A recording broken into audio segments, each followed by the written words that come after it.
आज हम देखेंगे कि सदर पाकिस्तान के बाद सुप्रीम कोर्ट से भी मेरे कप्तान के लिए ठंडी हवाएं आना शुरू हो गई हैं। नाज़रीन, मेरे कप्तान की टीम के टेल एंडर सदर आरिफ अलवी ने आज एक बार फिर क्रीज से निकलकर शॉट खेली है और चीफ इलेक्शन कमिश्नर को खत लिखकर इलेक्शन की तारीख तय करने के लिए आज या कल मुलाकात की दावत दे दी है। सदर के खत में कहा गया है कि उन्होंने 9 अगस्त को वजीर आजम के मशवरे पर कौमी असम्बली को तहलील किया और वो बतौर सदर आइन के आर्टिकल 48 के तहत असम्बली की तहलील के 90 दिन में इलेक्शन की तारीख मुकर्रर करने के पाबंद हैं। एक तरफ सदर मुमलिकत आइन के तहत इलेक्शन की तारीख देने पर इसरार कर रहे हैं, तो दूसरी तरफ इलेक्शन कमीशन इलेक्शन तरमीमी एक्ट के तहत इसे अपना इख्तियार समझता है। चीफ इलेक्शन कमिश्नर ने कल अहम इजलास तलब कर लिया है जिसमें सदर के खत का जायजा लिया जाएगा। गालबन एक बार फिर सदर और इलेक्शन कमीशन में रस्सा कशी देखने को मिलेगी। नाज़रीन, जहां सदर आरिफ अलवी अपनी मुद्दत सदारत के आखिरी दिनों में मुसलसल फ्रंट फुट पर खेल रहे हैं, वहीं कानूनी तौर पर मेरे कप्तान की तमाम उम्मीदों का मरकज अब सुप्रीम कोर्ट ऑफ पाकिस्तान है, क्योंकि मेरे कप्तान ने इस्लामाबाद हाई कोर्ट पर अदम एतमाद का इजहार करते हुए सुप्रीम कोर्ट से रुजू कर लिया है। मेरे कप्तान की वकालत करने वाले सीनियर कानूनदान लतीफ खोसा ने दरख्वास्त दायर की है कि मेरे कप्तान के तमाम मुकदमात इस्लामाबाद हाई कोर्ट से लाहौर या पेशावर की हाई कोर्ट्स को मुंतकिल किए जाएं। तोशाखाना केस में सजा के फैसले के खिलाफ अपील दायर करने के 17 दिन बाद इस हवाले से आज अहम समाअत चीफ जस्टिस उमरताब बंदयाल की सरबराही में 3 रुकनी बेंच ने की। दौरान समाअत जिस तरह के रिमार्क सामने आए, उनके बाद मेरे कप्तान के हामियों को उम्मीद की किरण नजर आना शुरू हो गई है।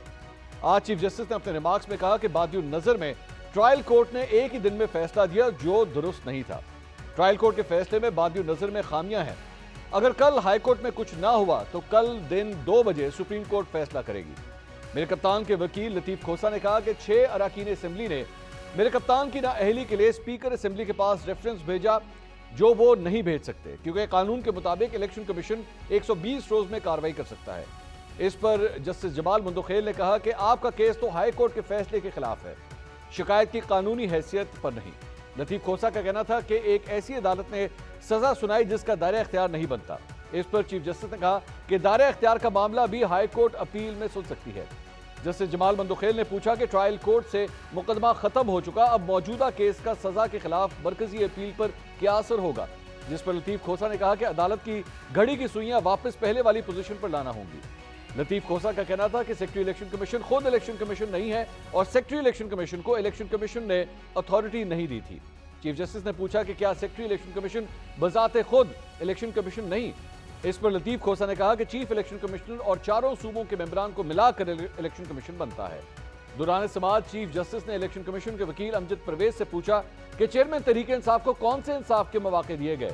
3 दफा केस कॉल करके ट्रायल कोर्ट ने मुलजिम को सजा सुनाकर जेल भेज दिया और साबिक वजीर आजम को सुना ही नहीं गया।